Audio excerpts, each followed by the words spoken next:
श्री कृष्ण कन्हैया लाल की जय। श्री निजानंद स्वामी की जय। श्री प्राणनाथ प्यारे की जय। कहे वेद विराट कछुए नहीं, जैसे आकाश फूल ए 14 तबक जरा नहीं, ना कछु डाल ना मूल। ना कछु डाल न मूल। श्री कृष्ण कन्हैया लाल की जय। नश्वर जगत के संदर्भ में कह रहे हैं, विश्व में मुख्य दो धाराएं चलती है, एक वैदिक धारा और दूसरी कतेव धारा। तो वैदिक परंपरा में भी ये पूरा ब्रह्मांड है, उसके लिए तो कुछ भी नहीं है, देखने मात्र के लिए है, ऐसा माना है। तो इसी प्रकार से कतेव धारा में, कतेव परंपरा में भी यही बात कही है, वो समझा रहे हैं। कतेव में भी यों कया 14 तबक ये जोए। तो 14 तबक जोए का तात्पर्य जो 14 लोक हैं। एक जरा नजरों न आवई, जाके टूक न होवे दोए। ये तो एक जरा मतलब कण, एक कण के जितने भी नहीं है कि जिसके 2 टुकड़े नहीं कर सकते। तो एक कण जिसके 2 टुकड़े नहीं कर सकते, इतना भी अस्तित्व नहीं है इस ब्रह्मांड का। इस तरह से कतेव परंपरा में भी समझाया है। ऐसा 14 तबका का निमुना क्यों हक को दिया जाए। तो इसलिए ऐसा 14 लोक उसके उदाहरण सत्य के लिए, परमात्मा के लिए कैसे दे सकेंगे। ये शब्द झूठी जीमिका क्यों सकी हर्ष पहुँचाए। इसलिए झूठी जीमी का तात्पर्य नश्वर जगत, तो नश्वर भूमि के शब्द हैं। जब ये सब कुछ नश्वर है तो ये शब्द परमधाम तक, अखंड तक कैसे पहुंच सकते हैं, मतलब अखंड का वर्णन कैसे कर पाएंगे। सो सकिए क्यों सकिए अर्श पहुँचाए। परमधाम पहुँचाने का तात्पर्य परमधाम का, इनके द्वारा फिर परमधाम का वर्णन कैसे हो सकता है। कही जाए न शोभाए न मुख, ना कछु दई जाए साख। तो इनसे, इन शब्दों के द्वारा, इस मुख से न तो परमात्मा की शोभा बताई जा सकती है, ना कछु दई जाए साख, न उनकी साक्षी दी जा सकती है। एक जरा हरफ न पहुँचाई, एक वाक्य भी बताया नहीं जा सकता, वो अखंड को समझाने के लिए सक्षम नहीं है। जो शब्द कई लाख ऐसे करोड़ों शब्द क्यों न कहे जाएं, तो उनमें से एक भी बताने के लिए सक्षम नहीं है। ना अर्श बका किन देखिया, नहीं किसी ने अभी तक अखंड धाम को देखा। ना कछ सुनिया कान, न किसी ने अभी तक सुना अपने कानों से, ना आँखों से देखा, ना कानों से सुना। तरफ भी कि न पाई नहीं, किस दिशा की ओर है उसको, उस दिशा का भी किसी को पता नहीं चला। तो करे सो कौन बयान। तो फिर दुनिया में ऐसे परमधाम का, पूर्ण ब्रह्म परमात्मा का विवरण कौन देगा। बयान देना मतलब बताना, वर्णन करके बताना। एक कया अर्श अजीमा, दूजा सदर तुल मुंतहा। तो ऐसा कहा है ये कतेव धाराओं में भी। एक अर्श अजीम, श्रेष्ठ धाम, दूसरा सदर तुल मुंतहा, ऐसा करके कहा। तो उसके लिए ये वैदिक परंपरा में, जिसको कतेव परंपरा में अर्श अजीम कहते हैं, उसको वैदिक परंपरा में परमधाम। अजीम का अर्थ होता है श्रेष्ठ, अर्श ए अजीम, श्रेष्ठ धाम। तो परमधाम हो गया। और दूसरा सदरतुल मुंतहा, इसके लिए अब ऐसा माना है कि ये एक है, ऐसा मानते हैं, तो वो क्या हो सकता है? तो अब ये उसके लिए है, क्या बोलेंगे, अक्षरधाम के लिए। तीसरा कया मलकुत, तीसरे स्थान को मलकुत कहते हैं, जो अरस फिरस्तों का, वो फिरस्तों का अरस है, ऐसा करके मान देते हैं। इस प्रकार की मान्यता है। ये तीनों अरस मुखत एक, ये तीनों धाम के विषय में मुंह से कहते तो हैं, पर विवरण पासे की न, किंतु किसी के पास में भी उसका विवरण नहीं है। ये दुनिया क्यों समझे, हकीकत खोले बिना, तो इसलिए यथार्थ बात को समझाए बिना दुनिया को कैसे समझ में आएगी। हक हुकुम जाहिर हुआ, तो मुझे तो पूर्ण ब्रह्म परमात्मा का आदेश हुआ है। दो हादी हुए मेहरबान, तो हादी सदगुरु ये दोनों बातों पर, अखंड और नश्वर, दोनों बातों पर सदगुरु कृपालु बने हैं। उन्होंने दोनों बातें समझा दी। हादी हुए दो मेहरबान, दोनों बातों के लिए हादी है, सदगुरु है, कृपालु बने हैं। उन्होंने कृपा की और मुझे नश्वर जगत को भी बता दिया और अखंड को भी बता दिया।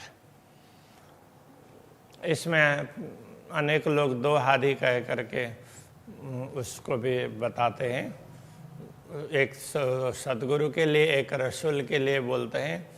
तो इसमें ये लगता है कि दोनों बातें जिसको जिस तरह से करना हो कर सकते हैं, लेकिन कि अखंड और नश्वर दोनों को समझाया, तो ये बात तो सदगुरु श्री देवचंद्र जी महाराज ने समझाई है।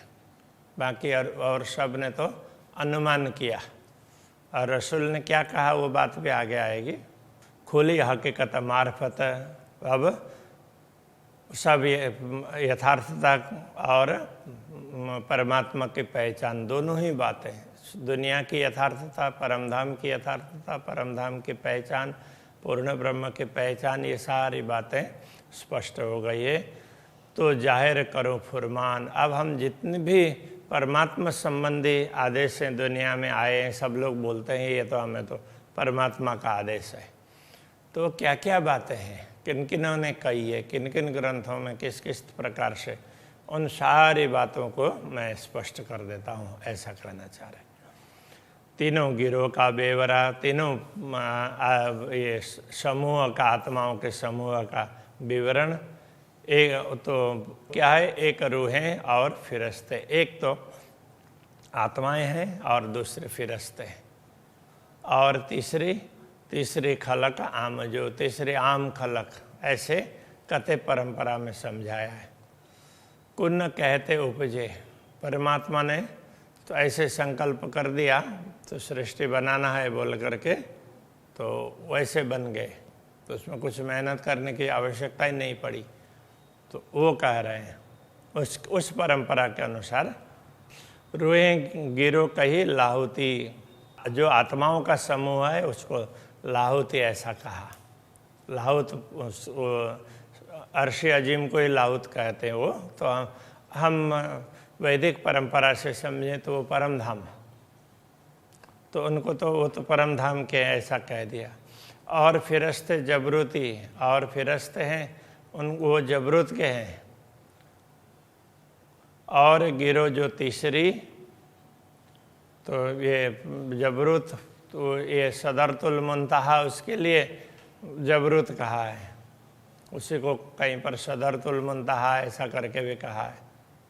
और गिरो जो तीसरी जो कही मलकुती, और तीसरा समूह है उनका संबंध मलकुत से है। तो अब मलकुत को तो इस ब्रह्मांड का श्रेष्ठ स्थान सतलोक, और दूसरे शब्दों में कहें तो वैकुंठ ऐसा करके भी माना जाता है। तो जीव सृष्टि का नियंत्रण तो वैकुंठ से ही होता है, जीव सृष्टि मूल रूप से वैकुंठ की नहीं है, वो सब अव्याकृत अक्षर की है, प्रणव ब्रह्म की है।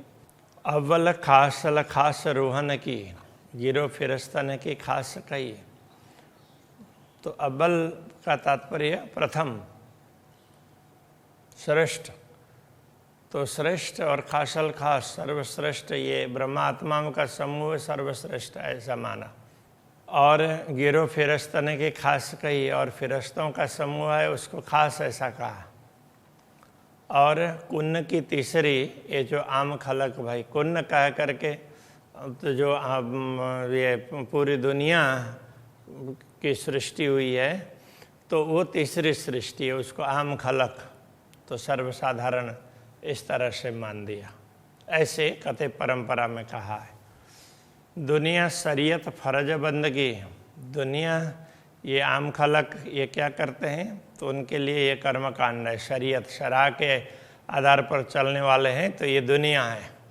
अभी जो लोग वो कहते हैं कि हम तो पक्के हैं ईमान के तो इसलिए हम शराह पर चलते हैं, उनके लिए प्राणनाथ जी कहते हैं ये तो आम खलक की बात है। तो ये फर्ज बंदगी है। और फिरस्तों बंदगी हकीकत है। और फिरस्तों की ये तो फर्ज बंदगी किसको बोलते हैं कि चलो ये कर देना पड़ेगा ऐसा मान करके मेरी ड्यूटी है इसलिए करना पड़ेगा बोल करके कर देते हैं। ड्यूटी नहीं होती तो नहीं करते, अब नहीं करेंगे तो फिर कहीं ना कहीं मुश्किल हो जाएगी ऐसा बोल करके कर देते हैं। तो वो एक प्रकार के फर्ज बंदगी होगी। तो इस तरह से पूजा पाठ जो भी परमात्मा का चिंतन वो कर देना पड़ेगा ये भी, तो इस हिसाब से करते हैं।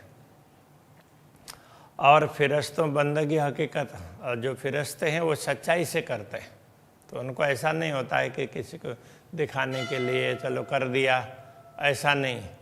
वो सचमुच ये तो हमें करना चाहिए तो उस हिसाब से करते हैं। रूहों हकीकत इश्क और इन पे है मार्फत, जो ब्रह्मात्माएं हैं तो वो तो उनमें तो यथार्थता है, हकीकत सच्चाई है और प्रेम है। और इन पे है मार्फत, इनको ही परमात्मा की पहचान है, यही परमात्मा को पहचान सकती है, बाकी दूसरे लोग नहीं पहचान पाएंगे। रूहें आशिक सोई लाहुती, जो आशिक आत्मा कही गई है चाह परमात्मा की अनुरागिणी, उनको ही वो उनका स्थानीय घर ही परम धाम है। तो वो लाहुती कहने का तात्पर्य परम धाम की है ऐसा कहा, इस तरह से समझना चाहिए। जाके अर्श अजीम में तन, जिनका मूल शरीर ही परम धाम में है, जिनका मूल ही परम धाम में है। कया के दोस्त रूहें कदीमी, तो उसके लिए रसूल ने कहा था कि खुदा कहते हैं कि वो तो हमेशा की है, वो सत्य है।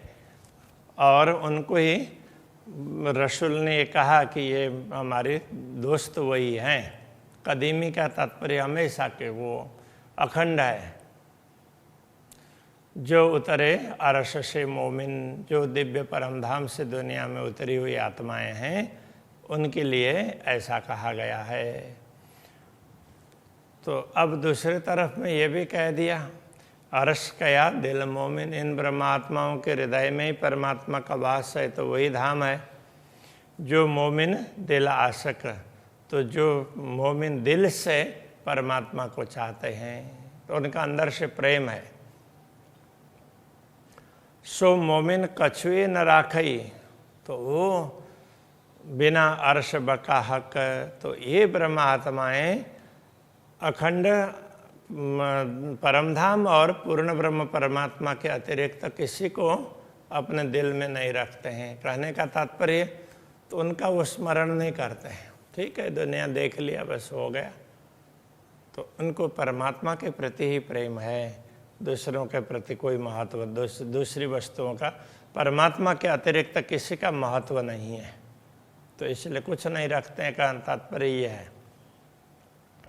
सोई मोमिन जानिए, उनको ही ब्रह्मात्मा समझना, जो उड़ावे 14 तबक, जो पूरे 14 लोक को नश्वर समझते हैं, उड़ा देते हैं का तात्पर्य जिसको कोई सत्य नहीं समझते हैं वो वही ब्रह्मात्माएं हैं। एक अरस के साहेब बिना और सब करे तरक।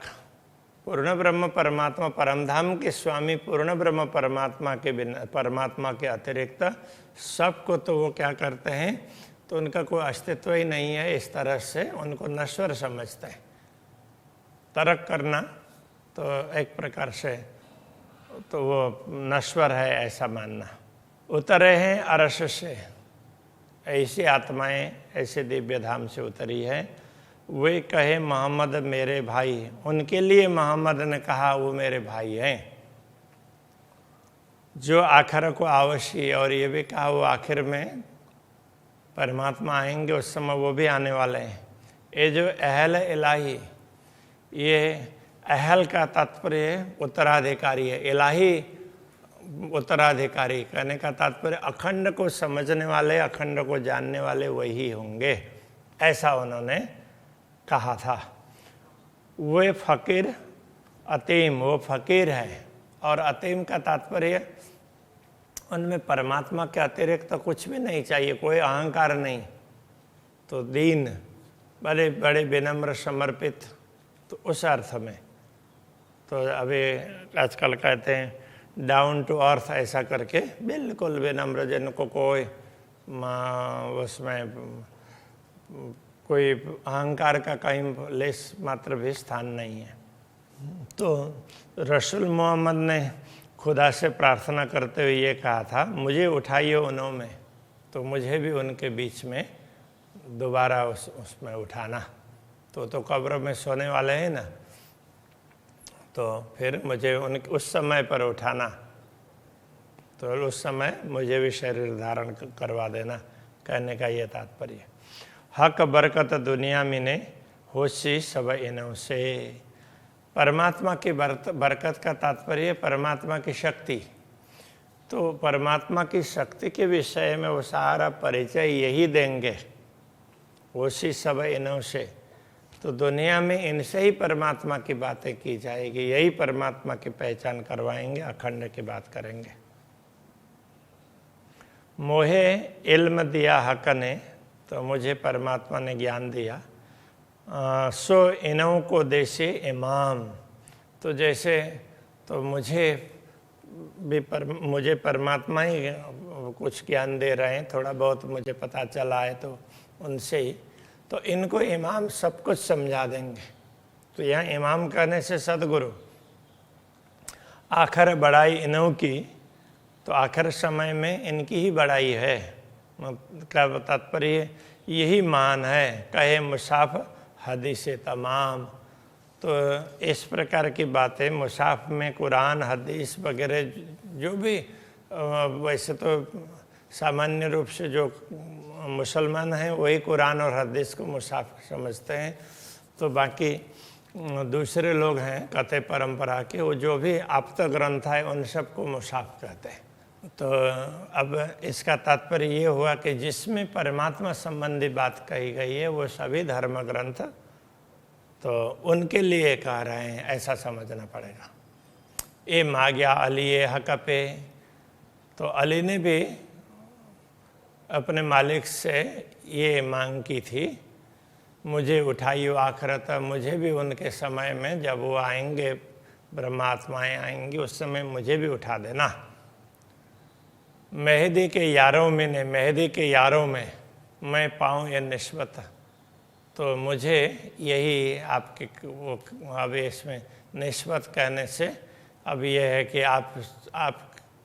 मैंने आपकी अभी तक इबादत की है, प्रार्थना की है, तो बस मुझे इतना वरदान दे देना, इतनी मुझ पर कृपा कर देना, ऐसा उसने कहा। तो अब ये निस्बत का अर्थ तो संबंध होता है, मैं उनके साथ में उनके समय पर हूँ तो उनसे मेरा संबंध बनेगा ना, तो मैं ये लाभ प्राप्त कर सकूं। तो इस तरह से तो उसने भी मांग की। इमाम जाफर सादिक, तो कोई सादिक का अर्थ होता है निष्ठावान व्यक्ति, तो ऐसा कोई इमाम जाफर करके कोई हुआ होगा, तो उसने भी उसके विषय में भी इन अलग अलग ग्रंथों में अलग अलग लोगों की बात लिखी है, उनमें से एक ये भी होगा।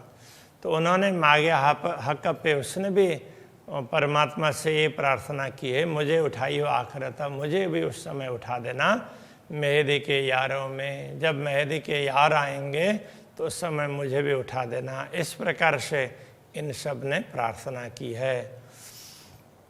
तो कहते हैं कि मूसा, इब्राहिम, इस्माइल, जिकरिया, एया, सलेमान, दाऊद मांगया मेहदी जमाना, उस वक़्त उठाइयो सुभाना। वैसे देखा जाए तो जितने भी पैगंबर कहे गए हैं कि जिनको खुदा की अनुभूति हुई, उनमें से एक तो मूसा है। अब ये केवल कुरान में ही सब कुछ है ऐसा नहीं है, कथे परंपरा में बहुत ग्रंथ हैं। तो मूसा का भी ग्रंथ है, तो उसको तोरा कहते हैं, तोरा उसके लिए तो वो मोसेस, अभी अंग्रेजी में मोसेस कहते हैं, तो वो है। इब्राहिम, अब्राहम, अंग्रेजी में अब्राहम बोलेंगे, तो इसमें इब्राहिम, उसमें फारसी में, अरबी में इब्राहिम। तो इस तरह से ये भी एक पैगंबर हुए हैं। इस्माइल, जिकरिया, एहिया, सुलेमान भी कहते हैं, दाऊद, अंग्रेजी में उसको डेविड कहा। तो इन सब ने एक ही मांग की, मेहदी जमाना, इमाम महदी जब आएंगे, उनकी जमात जब होगी, उस समय हमें भी उनके दर्शन करवाना, उनके संगत करवाना। इस तरह से उन्होंने भी मांग की। उस वक़्त उठाइयो सुभाना, हमें उस समय जिंदा करना का तात्पर्य क्या है? उस समय हमें भी शरीर धारण करवा देना। लिखा यूं फुरमान में, सब आवेंगे पैगंबर। इस प्रकार फुरमान में लिखा गया है, सब पैगंबर आएंगे। जाशी जलती दुनिया सब पे, कोई सके ना मदद कर। तो उस समय जो जो उनके अनुयायी है, सब जलते हुए उनके पास जाएंगे। इस प्रकार से भी इन धर्म ग्रंथों में लिखा है। तो लेकिन वो सारे पैगंबर कोई भी उनको सहयोग नहीं कर पाएंगे। आखिर मोहम्मद छुड़ावसी, जो अंतिम समय में आने वाले इमाम होंगे, जिनको इमाम महदी ये भी कहा, वही मोहम्मद हैं, वही मोहम्मद महदी है, वही छुड़ाएंगे उन सबको। और आग न छूटे किन से, दुनिया के आग से कोई भी छुटा नहीं सकता, वही छुटा सकते हैं।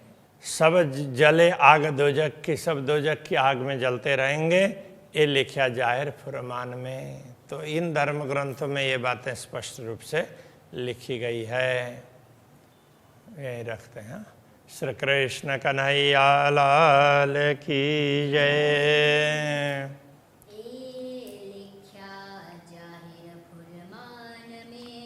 ए लिखा जाहिर फरमान में, आखर मोहम्मद छुड़ावसी,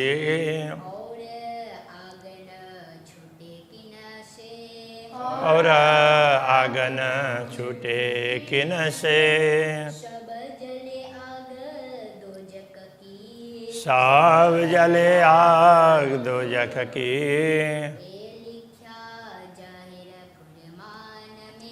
ए लिखा जाहिर फरमान में, ए लिखा जाहिर फरमान में।